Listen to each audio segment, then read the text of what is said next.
Hello my dear class 10 students, मैं हूं आपकी biology mentor doctor Ankita Verma और एक बार फिर स्वागत करती हूं आप सभी का आपके फेवरेट चैनल डेफिनेट सक्सेस पाठशाला में। आज हम स्टार्ट करने वाले हैं कंट्रोल एंड कोऑर्डिनेशन का दूसरा इंपॉर्टेंट टॉपिक। कौन सा important topic? Nervous system and endocrine system in human, जो हमारा मेन कोर पोर्शन है आपके कंट्रोल एंड कोऑर्डिनेशन का, कि कंट्रोल एंड कोऑर्डिनेशन में नर्वस सिस्टम और एंडोक्राइन सिस्टम दोनों किस तरीके का कंट्रोल एंड कोऑर्डिनेशन करते हैं। ठीक है, तो हम स्टार्ट करते हैं चैप्टर 6 कंट्रोल एंड कोऑर्डिनेशन, उसका topic nervous system and endocrine system in humans. चलिए बच्चों, हो जाइए आप लोग रेडी। तो नर्वस सिस्टम इन ह्यूमंस की हम बात करते हैं तो जो नर्वस सिस्टम होता है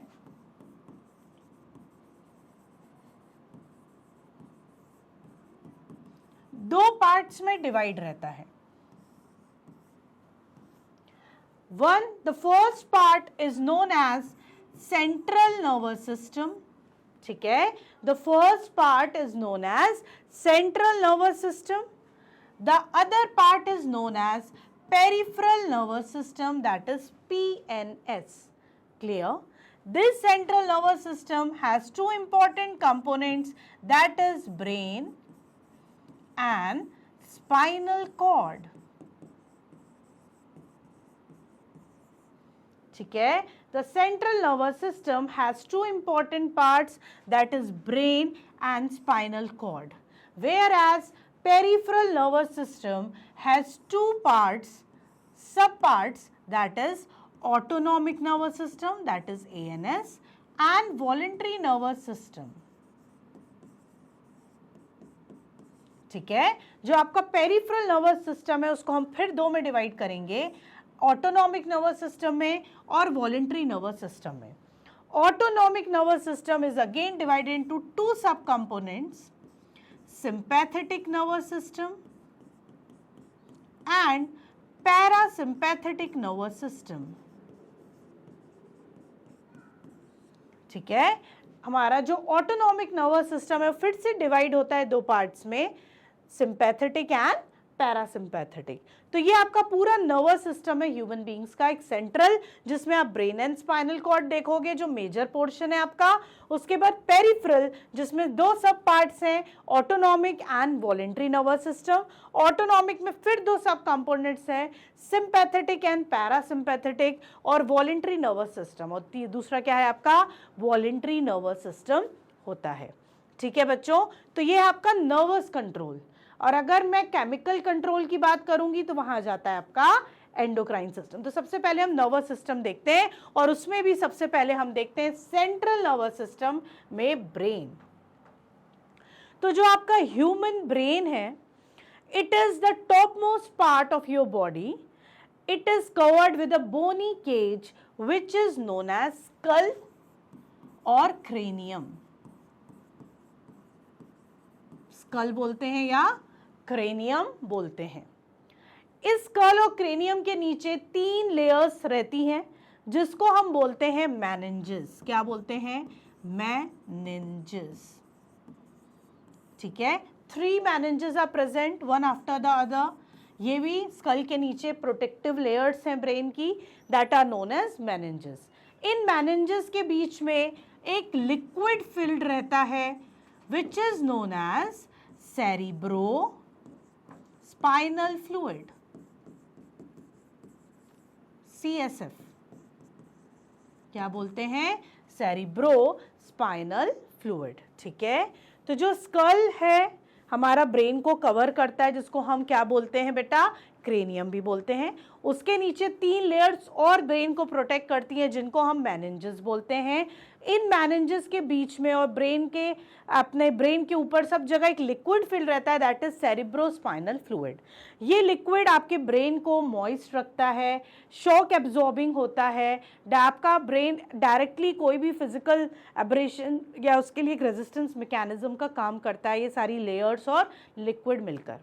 ठीक है, तो इतनी सारी कवरिंग है क्योंकि it is the most important part of our body and it is the most delicate part also, right. अब ये जो हमारा ब्रेन है ये 3 पार्ट्स में आपको डिवाइड दिख रहा है। पहला है आपका फोर ब्रेन, जो major portion of the brain हमारा कवर करता है। दूसरा है centre, that is mid brain, क्या है, मिड ब्रेन। तीसरा the posterior part is known as hind brain, क्या होता है, हाइंड ब्रेन।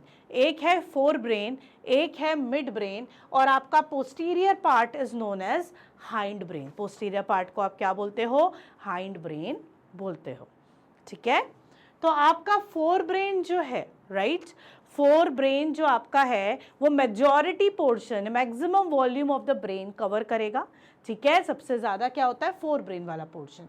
बीच में जो पोर्शन है उसको हम मिड ब्रेन बोलेंगे, और जो हमारा पोस्टीरियर पोर्शन है, ठीक है, उसको हम हाइंड ब्रेन बोलते हैं, हिंड ब्रेन बोलते हैं। चलो अब हम स्टार्ट करते हैं फोर ब्रेन से। किससे स्टार्ट करेंगे बच्चों, हम लोग स्टार्ट करेंगे फोर ब्रेन से। तो फोर ब्रेन में आपके 3 सब पार्ट्स होते हैं। पहला होता है ऑल फैक्ट्री लोब। क्या होता है ऑल फैक्ट्री लोब, वो यहां होता है।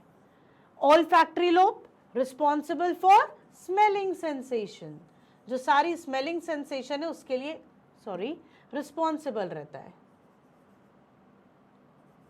सेंसेशन, ठीक है।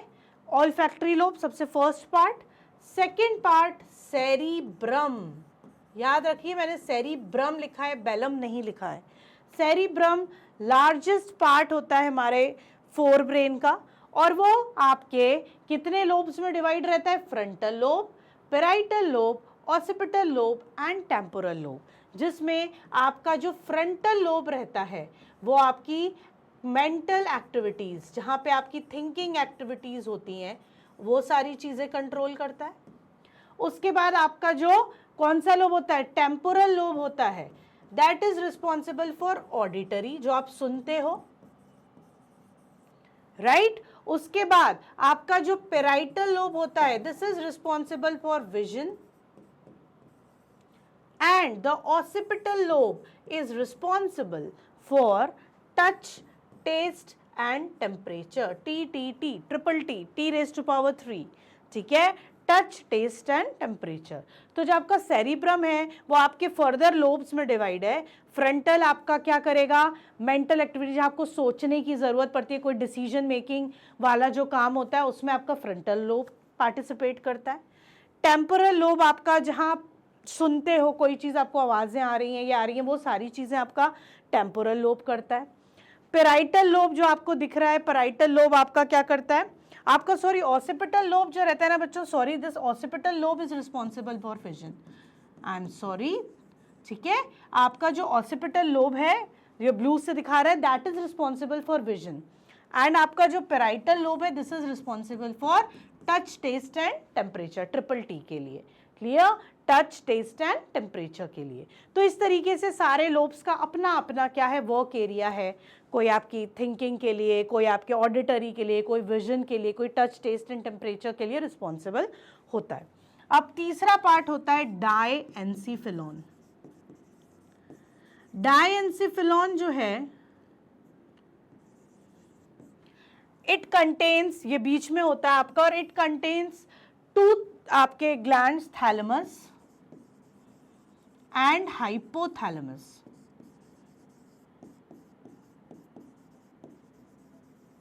ठीक है। ये थैलेमस और हाइपोथैलेमस कंटेन करता है। जो हाइपोथैलेमस रहता है वो आपकी बॉडी के एक स्टेबल कंडीशन, बैलेंस बनाता है, which is known as homeostasis. और जो थैलेमस रहता है एक रिले सेंटर रहता है for sensory and motor neurons, sensory और मोटर न्यूरॉन्स का एक ये रिले सेंटर है, व्हाट, थैलेमस। तो आपके फोर ब्रेन में 3 पार्ट्स होंगे, ऑल्फैक्टरी, सेरिब्रम जिसमें आपके 4 लोब्स हैं, frontal, temporal, parietal and occipital. उसके बाद आपका है डायएन्सिफिलॉन जिसमें आपका थैलेमस और हाइपोथैलेमस प्रेजेंट रहता है। This is all about your fore brain, किसका, फोर ब्रेन के बारे में। अब आपका आता है मिड ब्रेन। मिड ब्रेन जो बच्चों होता है, जो हमने देखा था फर्स्ट, उसमें सेंटर में जो पोजीशन है, it is the part which is not further subdivided. It is the part which controls your sleep and awake cycle. आप जब सो रहे हो, आप जब उठ रहे हो, जो ये स्लीप सर्काडियन साइकिल जो आपकी है, ये आपका मिड ब्रेन कंट्रोल करता है। कौन कंट्रोल करता है? Mid brain. And all the reflex action related to your eye muscles, related to your head, neck and trunk, these are also controlled by the mid brain. ठीक है, उसके बाद आता है आपका हाइंड ब्रेन, जो आपका पोस्टीरियर पार्ट है। ठीक है, तो जो हाइंड ब्रेन है वो आपका 3 पार्ट्स में डिवाइड है। Hind brain is divided into 3 parts. कौन कौन से? पहला हो गया आपका सेरिबेलम, यहां मैंने सेरिबेलम लिखा है, वहां सेरिब्रम लिखा था 4 में। ठीक है, कंफ्यूज मत होना। सेरिबेलम जो होता है, it is responsible for your body movement and body posture. Body posture और बॉडी मूवमेंट के लिए ये रिस्पॉन्सिबल होता है। ठीक है, दूसरा आपका है पोन्स वेरोली। क्या है? पोन्स वेरोली। दूसरा आपका है pons varolii. Pons varolii is responsible for different aspects of respiration. उसके बाद तीसरा आपका है मेडुला ऑब्लोंगेटा।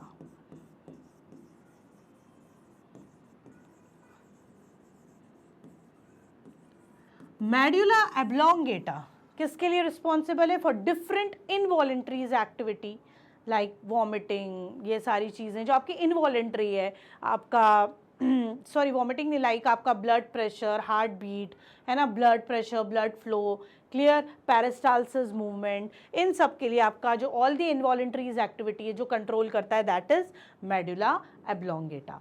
तो हिंड ब्रेन में आपके 3 पार्ट्स हो गए। सेरिबेलम हो गया बॉडी मूवमेंट, बॉडी पोस्चर के लिए। पोन्स वेरोली हो गया, that is for your different aspects of respiration. Medulla oblongata आपका हो गया किसके लिए? इनवॉलेंट्री एक्टिविटीज के लिए। तो ये आपके ब्रेन के तीनों पार्ट्स हो गए, four brain, mid brain and hind brain.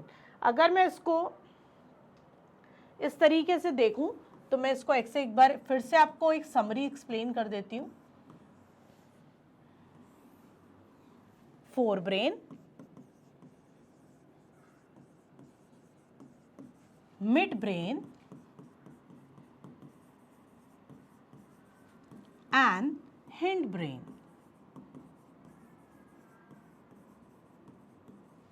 ठीक है, फोर ब्रेन में ऑल्फैक्टरी लोब, सेकेंड आपका cerebrum and third diencephalon. Cerebrum में frontal lobe, temporal lobe, parietal lobe and occipital lobe. Diencephalon में थैलेमस एंड हाइपोथैलेमस। ये चीजें आपको डिस्कस करनी है। मिड ब्रेन में ऐसा कोई भी सब पार्ट नहीं है। हाइंड ब्रेन में cerebellum, pons varolii and medulla oblongata.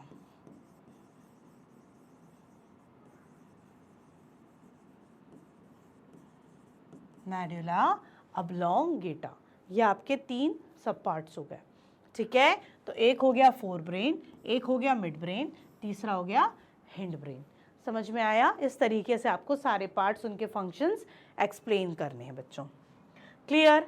अब अगर हम स्पाइनल कॉर्ड की बात करें तो spinal cord is also very delicate structure that starts from the medulla oblongata.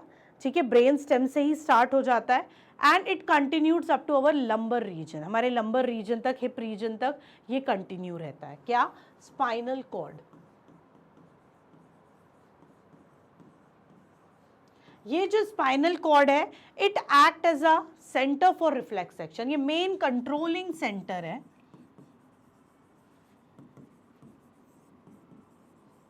For reflex action.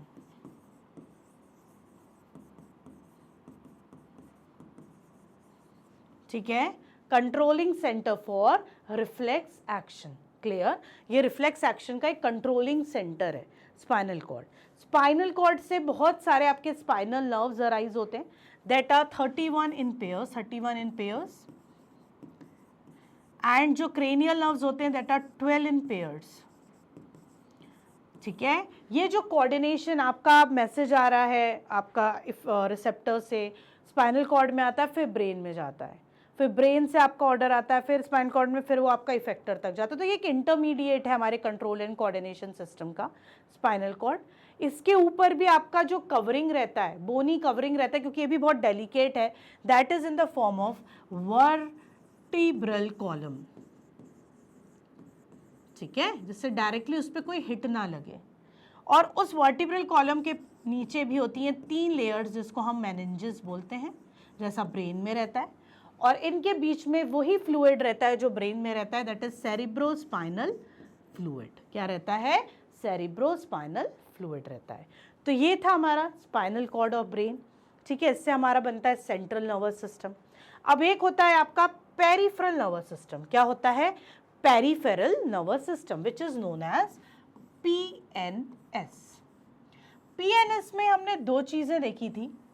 एक देखा था ऑटोनॉमिक नर्वस सिस्टम और एक देखा था वॉलेंट्री नर्वस सिस्टम। ऑटोनॉमिक में भी 2, सिंपैथेटिक एंड पैरासिम्पैथेटिक। ठीक है, सिंपैथेटिक जो नर्वस सिस्टम का कंपोनेंट है, जो ऑटोनॉमिक नर्वस सिस्टम है, जो अचानक से जो सिचुएशन हमारी सामने आती है, जिसके लिए हमारी बॉडी प्री प्लान नहीं होती है, इन सिचुएशन के लिए जब हमारा सिस्टम, हमारी बॉडी अपने आप को प्रिपेयर करती है, उस टाइम जो आपका कंपोनेंट एक्टिवेट होता है that is sympathetic. Anxiety level बढ़ा देना, ब्लड प्रेशर बढ़ा देना, रेस्पिरेटरी रेट बढ़ा देना, हमने किसी का एक्सीडेंट देख लिया, तो ये सारी चीज़ें हमारे साथ होती हैं।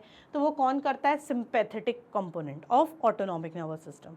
अब वापस से उसको नॉर्मलाइज करना, decrease the rate of respiration, decreases the anxiety level, decreases the blood flow, ये सारी चीज़ें कौन करता है?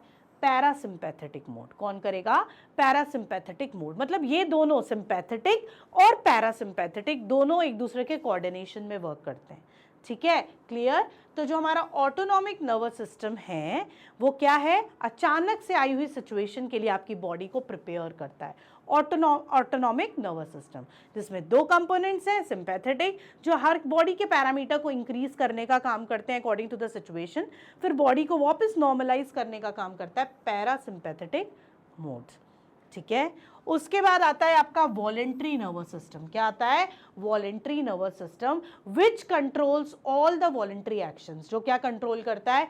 सारे वॉलेंट्री एक्शंस को कंट्रोल करता है। ठीक है, मतलब जो भी आपकी बॉडी में एक्शंस हो रहे हैं जो वॉलेंट्री हैं, that are under your control, it controls all the voluntary actions, that is known as voluntary nervous system. तो ये था आपका पूरा नर्वस सिस्टम। क्या था बच्चों? Nervous system.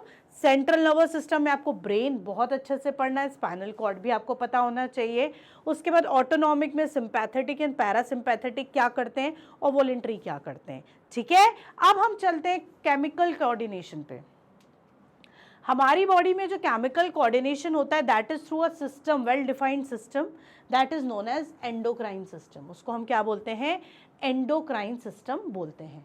ठीक है, एंडोक्राइन सिस्टम जो आपका होता है, आपकी बॉडी में प्रेजेंट रहता है, it contains a number of endocrine glands. किससे मिलके बना है? एंडोक्राइन ग्लैंड से। ग्लैंड्स हमारे 3 टाइप के होते हैं, एक्सोक्राइन,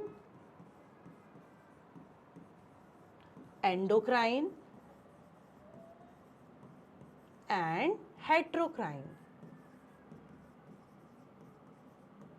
ठीक है, एक्सो जो आपका कैसा ग्लैंड है? That is ductful which contains duct. ऐसे ग्लैंड्स जो अपना सिक्रीशन डक्ट के थ्रू सिक्रीट करते हैं, जैसे salivary gland, sebaceous gland, sweat gland, ये सब आपके डक्ट के थ्रू अपना सिक्रीशन क्या कर रहे हैं? सिक्रीट कर रहे हैं, तो उनको हम बोलते हैं exocrine. Endocrine which are not having any type of ducts, ductless, जिनमें कोई ट्यूबुलर सिक्रीशन नहीं है, ये आपका सिक्रीशन डायरेक्टली ब्लड में कर रहे हैं। किस में कर रहे हैं? ब्लड में कर रहे हैं, डायरेक्टली ब्लड में पोर कर रहे हैं अपना सिक्रीशन। इसका एग्जाम्पल है आपका एड्रिनल ग्लैंड, थायराइड ग्लैंड, ठीक है, ये सब आपके क्या हैं? तो आपका थायराइड ग्लैंड हो गया, थाइमस हो गया, ये सब आपका डायरेक्टली ब्लड में सिक्रीशन पोर कर रहे हैं। हेट्रोक्राइन, जिसके पास एक्सोक्राइन वाला पार्ट भी है, एंडोक्राइन वाला पार्ट भी, मतलब उसके अंदर कुछ सिक्रीशन डक्ट के थ्रू हो रहा है और कुछ डायरेक्टली ब्लड में पोर हो रहा है, मतलब डक्टलेस वाला भी फंक्शन वो कर रहा है, इसलिए इसको हम मिक्सोक्राइन ग्लैंड्स भी बोलते हैं। हेट्रोक्राइन को मतलब दोनों चीजें, डक्ट वाला पोर्शन भी और विदाउट डक्ट वो डायरेक्टली ब्लड में भी पोर कर रहा है। ऐसे इसका एग्जांपल है पेनक्रियाज। क्या है? पेनक्रियाज, ठीक है, जो आपका पेनक्रियाज से इंसुलिन सीक्रेट होता है, ग्लूकागॉन सीक्रेट होता है, पेनक्रियाटिक जूस डक्ट के थ्रू जाता है, आपका इंसुलिन और ये डायरेक्टली पोर होता है ब्लड में। तो दोनों तरीके का इसके अंदर एस्पेक्ट है, इसलिए इसको हमने हेट्रोक्राइन में रखा है। तो एक्सोक्राइन ग्लैंड जिसके अंदर डक्ट हैं, sweat gland, sebaceous gland, salivary gland. Endocrine जो डक्टलेस हैं, आपका थायराइड ग्लैंड, आपका एड्रिनल ग्लैंड, ये सब आपके क्या हैं? डक्टलेस ग्लैंड है। हेट्रोक्राइन दैट इज पेनक्रियाज, जिसमें दोनों फंक्शंस वो करता है, डक्ट के थ्रू भी अपना सिक्रीशन करता है और डायरेक्टली ब्लड में भी अपना सिक्रीशन पोर करता है। अब ये जो सिक्रीट करता है उसको हम बोलते हैं हॉर्मोन्स। क्या बोलते हैं? Hormones. Hormones basically chemical messengers हैं, केमिकल सब्सटेंसेस हैं जो बहुत ही कम क्वांटिटी में सिक्रीट होते हैं ब्लड में और अपना स्पेसिफिक रोल, हर एक हार्मोन का अपना एक स्पेसिफिक फंक्शन होता है, अपना एक स्पेसिफिक रोल होता है।